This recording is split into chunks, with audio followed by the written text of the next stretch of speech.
Hello, welcome to the show. This is Emotional Badass, where Moxie meets mindful. I'm your host, Nikki Eisenhauer, life coach and psychotherapist.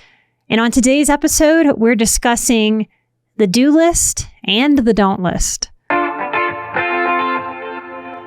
All right, y'all, I want to tell you about a new offering that I have before we get into it today. Remember that my live workshop, Mapping Your Recovery from Narcissistic Abuse, is just around the corner. Saturday, September 21st at 9 a.m. Mountain Time. We're going to come together like a big college classroom online. You can be in your PJs. I'll have a cup of hot tea. You can have whatever warm morning beverage you'd like. And we're going to work on mapping your recovery from narcissistic abuse together. And I like to teach very similarly to how I run the show. I like to make heavy topics as light as they can be and help you find clarity and peace as you map where you're going in your recovery so that you can stay the course and take care of yourself. This workshop will guide you in regaining self-trust and confidence as we map recovery. When we're healing from emotional manipulation, we steady ourselves on our path. If you want to learn more, come hang out with me and don't miss the workshop. Register today at emotionalbadass.com/workshops. Use code BADASS for 20% off. Patrons can use your special 50% off code that's found in the Patreon. It's pinned for you. Come to emotionalbadass.com/workshops, September 21st, y'all. 9 a.m. Mountain Time. Can't wait to see you there. All right, on to the show. So there is not a one of you listening out there that doesn't have a mental or physical to-do list or both. The to-do list is often never ever done. Are you ever finished your to-do list? I am never finished mine, and I am constantly adding to it. We live and die by the to-do list in the West, don't we? We think of the to-do list as helpful and necessary, a tool of life. Y'all hear me talk about my Grammy all the time. She was a list maker. I have the spirit of the to-do list inside of my bones and body. It is a part of me. Many highly sensitive people and survivors of chaos learn very, very early to just plow through whatever's in front of them in life. I'm a gold medalist in terms of plowing through. I know many of you listening are too. I don't ever want to make that wrong. Trauma aside, there is a lot of resiliency in putting nose to the grindstone and moving forward despite being upset, despite being uncomfortable, despite what is wacky out there in the world. Sometimes we are tasked with pushing through in this life, pushing through despite being tired, despite being frazzled, despite being anxious. Getting out of depression is often a forcing of forward motion. And I say it to you that way because that's what got me out of depression in my life. I didn't have someone to tell me directly, you are going to have to act your way out of depression despite how you feel. I believe that from the tips of my toes to the tips of my hair, y'all. So to get out of depression, if we were depressed a lot in childhood, we have such big muscles of forcing ourselves forward, pushing through, plowing through. We've learned to move past the energies of depression to show up for ourselves in life. Hard times, depression, grief, anxiety, these are forces that are very easy to couch lock us. When our mental health is low, when we feel like we're dragging, when life has hit us with wave after wave after wave, our own psychology will try to convince us that sleeping 4,000 hours in a row, using our bed like it's a black hole, but that's all we can do. We have had this relationship with feeling pulled into stillness, forced to lay down and rest from depression. And then we've had bursts of having to force our way forward to work, to go to school, to date, to have families, to build a life despite what has been hard. And being alive is hard.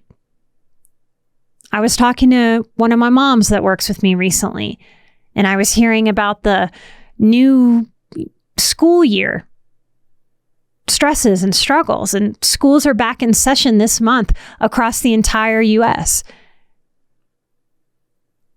A lot of those schools are throwing last-minute schedule changes. Some schools give parents and kids their schedules the week before school starts. I would call this an unreasonable stress, a rudeness and inconsiderateness that has been normalized because that's just kind of the way things work now. And even when that is unfair, even when that is hard, even when that is boldly just wrong, you just kind of have to accept it and roll with the punches and get as organized as possible and plow through to go from that sweet summer freedom to the structure of a school schedule. Many parents and students, teachers, college students, people going back to work, coordinating our lives, plowing through this time of year. Because we just have to get life done, don't we? There's so much application to being able to plow through. But we also get tired. We get depleted. And for those of us with the giant lists of doing, mile-long to-do lists, those who were parentified as children, who were just born older souls that took on more in their families or in life or in the universe, and just the way things shake out, our plowing through muscles are so big. We have to admit at a point that we're kind of like those big armed, huge muscled bodybuilder dudes. I used to see this more in my youth. Now I see the physical trainer types more balanced in their bodies. I think that's another societal thing that shifted. But when I was growing up, one of my cousins was this way. I knew lots of guys that were giant in their upper body with little bitty old bird legs. And the reason that that was a thing is because we want to lift the weights where we feel strongest. It's our comfort zone. We get into a pattern. We do what we feel strong at. And we don't like doing what we don't feel so strong at. So those big muscle guys, they keep working their upper bodies because they feel so strong, so capable. When they work their lower bodies, not so much. They feel uncomfortable, even weak, puny. And instead of working on this area more to have more balance there, to rise above these physical and emotional feelings, to change so that they can have more comfort, so often the lower body is just ignored. And if this continues, the imbalance just gets bigger and bigger and bigger, or more imbalance between those two, the top of the body and the lower body. Those of you who have giant plow through muscles, I'm going to bring back an oldie but goodie today. Y'all really liked this many years ago when I first pitched this to you. We're going to talk about the don't list. I know that your to-do list is miles long, right? Have you ever considered giving yourself a don't list and posting it on your fridge in the kitchen, posting it on your steering wheel, posting it on your computer? This constant barrage of what you need to do, what you have to do, what you should be doing. What if the balance is also allowing a don't list? This is a very simple concept and a very simple technique. And sometimes, as highly sensitive people, that's where we show up and we make it so much harder than it needs to be. Allow your don't list to be very simple. I'm going to share mine with you. Number 1, on my don't list, you are welcome to copy, you are welcome to borrow, you are welcome to expand and use anything that I'm offering. My number 1 right now is don't overthink anything. Take that in. when I think this thought, I don't have to overthink anything. I am not overthinking. I won't overthink. It feels like an exhale. It feels like a permission to slow down. It feels like an honoring to my inner child because she learned to do that overthinking as part of the plowing through. She learned to overthink because I was around some adults that were tasked with taking care of me and they were underthinking. And I compensated. So this item on my don't list honors my recovery in this way.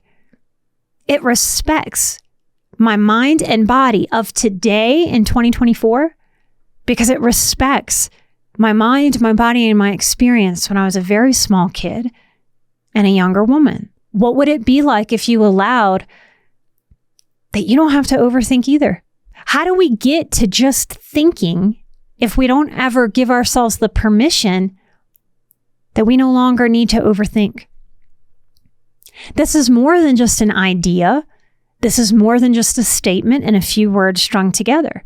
This is me using language and messaging to inform my physical body and my mind of what permission my wise woman wants to offer me. If I had had a more connected, emotionally intelligent, available mother, what would have happened for me as a little girl is my mother would have seen me overthinking. I overthought school. I was perfectionistic. I stressed hard on projects and turning in homework. I overthought even playing games with my sisters. I would make games way too complicated with the kids I was playing with. Had my mother been more emotionally aware and available to me, then in a natural moment, she would have noticed that and guided me otherwise. She would have called me over and said, "Hey, sweet girl, I think you're hurting your brain right now, thinking too much. Is that how it feels?" And I'd have been able to understand more of what was happening to me, more of what I was doing. A healthy mother might have said to me, "Honey, that's enough for right now. I want you to go outside and play. And I want you to just get on your bike and let the wind in your hair and go enjoy the rest of the sunshine today. You can come back to this project. You can come back to this homework." Had I had some of that intervention, some of that kind of adult emotional guidance and interaction, I probably wouldn't have grown up overthinking. Think about my big muscle guys that I gave as an example. If my actual head got bigger when I thought, I think my head would be way too big for my body. I'd have a 700-pound head on top of my pretty tiny 5'3" female body. Imagine if we could see the size of our heads from the muscles of overthinking.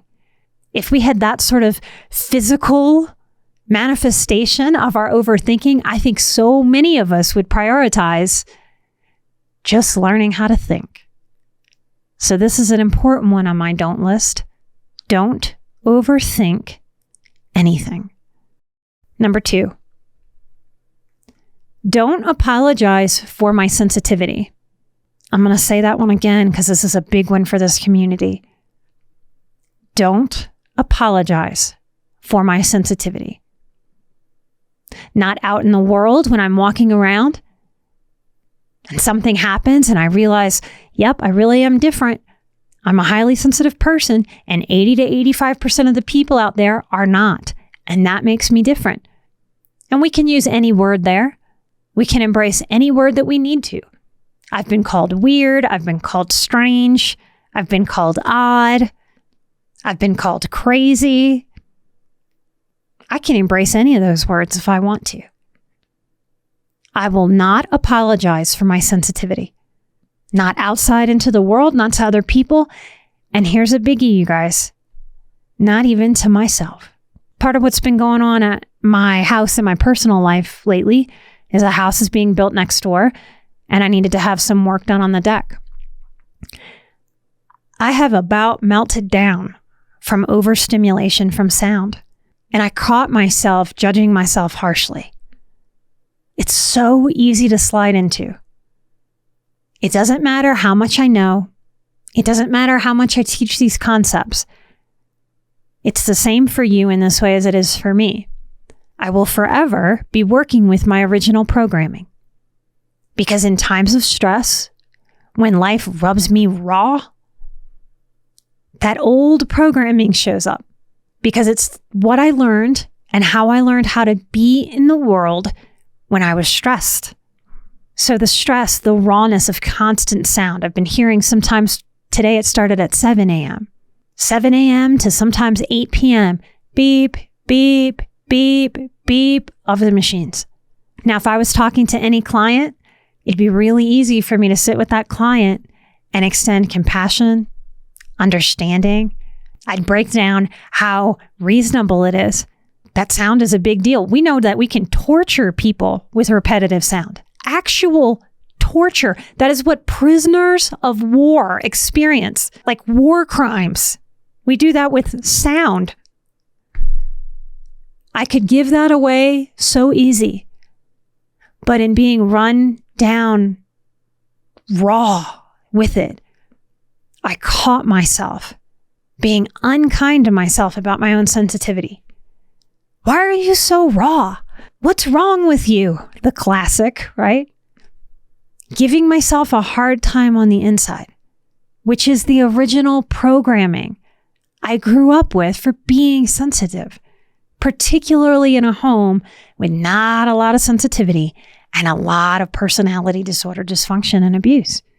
So on my don't list, I don't apologize for my sensitivity and I don't make it a problem. Not to other people in the world and not with myself. I want to hold my sensitivity with respect and regard. And I want to do that even if everyone in the world were to line up and give me the middle finger towards my sensitivity. This is self-care. This is self-love. This is self-respect in action. When we catch ourselves in old patterns or things that we really hoped we were past, part of this is not shaming ourselves, being even happy with ourselves. I know that's a big word. That we caught an old pattern and that we simply shift. When we know better, we do better. And we're not going to get caught up in the reality that when we're depleted, old programming can pop up. We're going to work with that with more peace, self-kindness, and groundedness. So don't apologize for my sensitivity. Number 3, don't say sorry cheaply. This is a big one, particularly for women. Trauma survivors of both sexes can definitely fall into this. There's even been skits on Saturday Night Live for many, many years about women going, I'm sorry, I'm sorry, I'm sorry, I'm sorry. If you do this, if you are an automatic sorrier, if you will, I want to say to you, please stop letting your sorries be cheap. We want our sorries to be expensive. We want them to be meaningful. We chip away at our own self-worth if we say I'm sorry cheaply. Again, I was depleted. I was raw. I caught myself in this mode. I didn't even really do it out loud. It's like a vibe. It's a frequency. It's a mode. When I was younger, I did it a lot. If I walked past you in the grocery, I'm sorry. I picked up a pen. I'm sorry. Walked in the room and everyone else was sitting down. Sorry. When we do this, mindlessly, I'm sorry, I'm sorry, I'm sorry, I'm sorry. Often this is a product of growing up with someone who was rageful. We learn to get into this automatic mode of I'm sorry, I'm sorry, I'm sorry, which is really, please don't come at me, don't hit me, please don't think poorly of me. When we continue to I'm sorry so cheaply,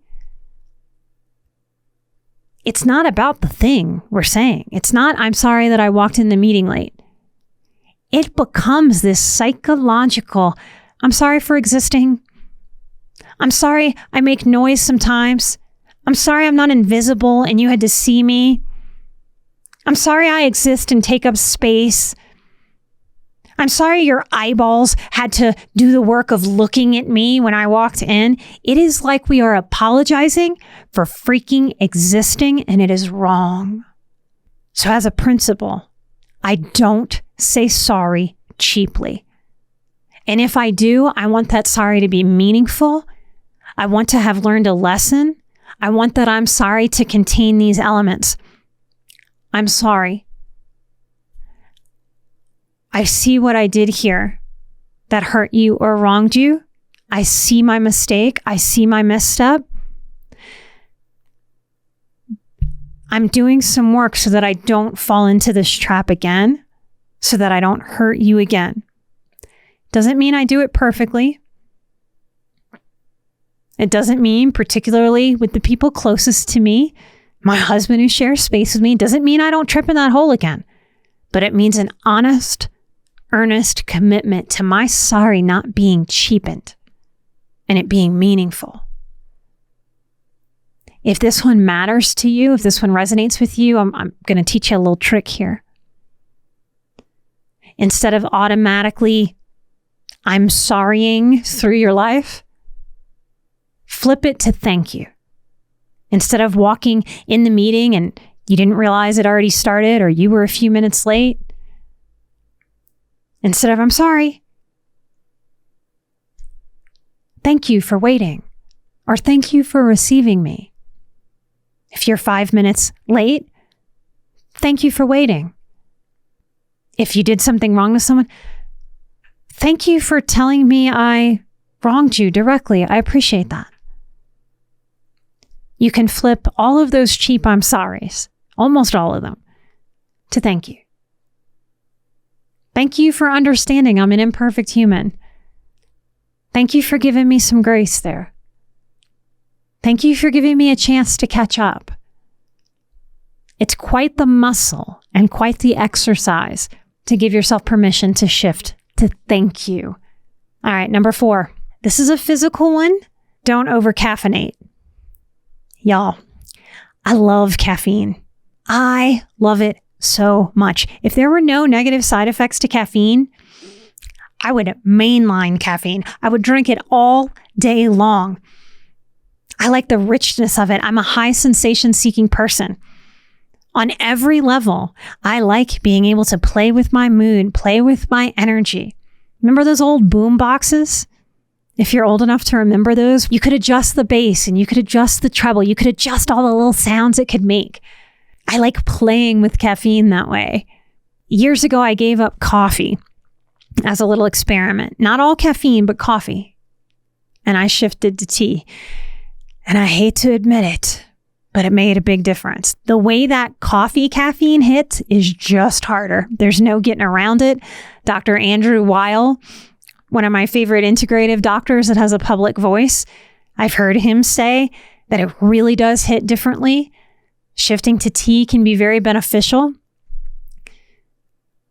If we lean anxious, y'all, as highly sensitive people, please consider your relationship with caffeine. I'm not saying we have to totally eliminate it, but in the tool bag of doing what we can do to take care of ourselves, of tackling the simple things, this is a really simple thing that you can adjust.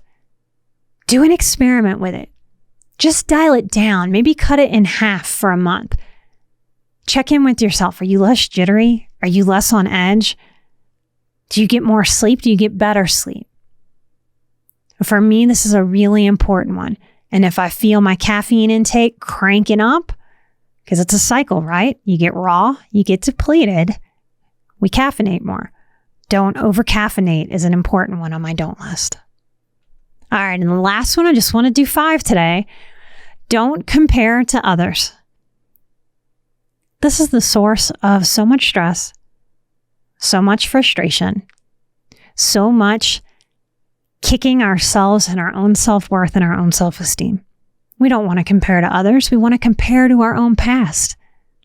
Healthy comparison is, how do I compare today to last month? How am I doing today versus last year?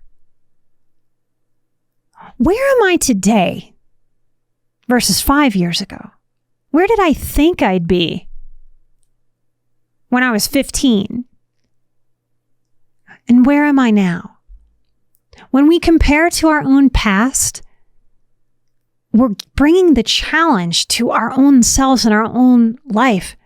Comparing to others is a terrible game, because when we compare to others, we compare the outcome we see to where we are now. We don't factor in the difference in someone else's resources, the difference between their natural gifts and our natural gifts, their natural weaknesses, our natural weaknesses, their circumstances, their opportunities.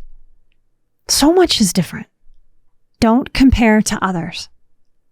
Bring that comparison, that drive to compare to your own self, and you will feel more empowered to be able to make changes that are for you, that are of you, instead of somebody else's situation. What do you want to put on your own don't list? What feelings come up for you when I even pitch that idea that you are allowed to look at what you don't want? Sometimes in law of attraction work, we go, no, we shouldn't pay attention to that. We just want to look at where we want to go and what we want for ourselves and look forward. I really appreciate when Abraham Hicks says, when we know what we don't want, we better know what we do want. There's a duality to this experience of life, of being a person. There's complexity balanced with simplicity. There's doing balanced with don'ting. There's wants balanced with need. We drink water and we go to the bathroom and eliminate. We are creatures that regulate ourselves, not just at the level of nervous system, not just at the level of food and water, hydration and sustenance. We regulate emotionally too. This is part of why I do this show, because this is not rocket science.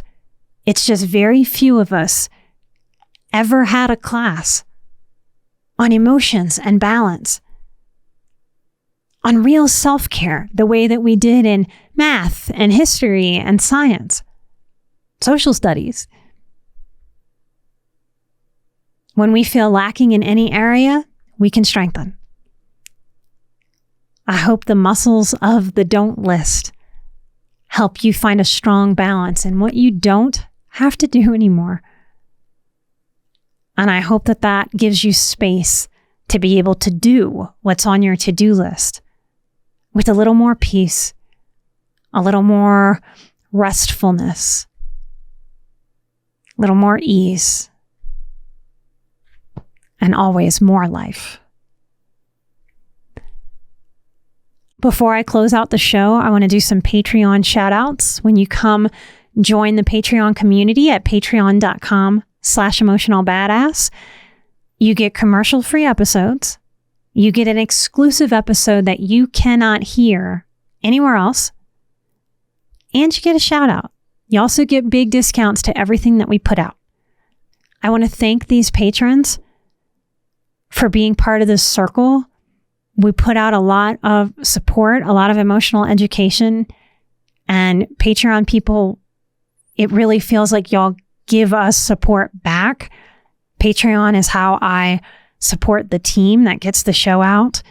Thank y'all so much for coming together for what I think of as the healthiest little corner of the internet. Thank you, Tara. Thank you, Mel. Thank you, Rosa, Marie, Brianna, Alicia, Tracy, Bob, Sean, Lauren, William, Barbara, and Anna. I'm an emotional badass. You are an emotional badass. And together, we are where Moxie meets mindful. Light and love, and I will see you right here next time for a brand new episode. Bye-bye.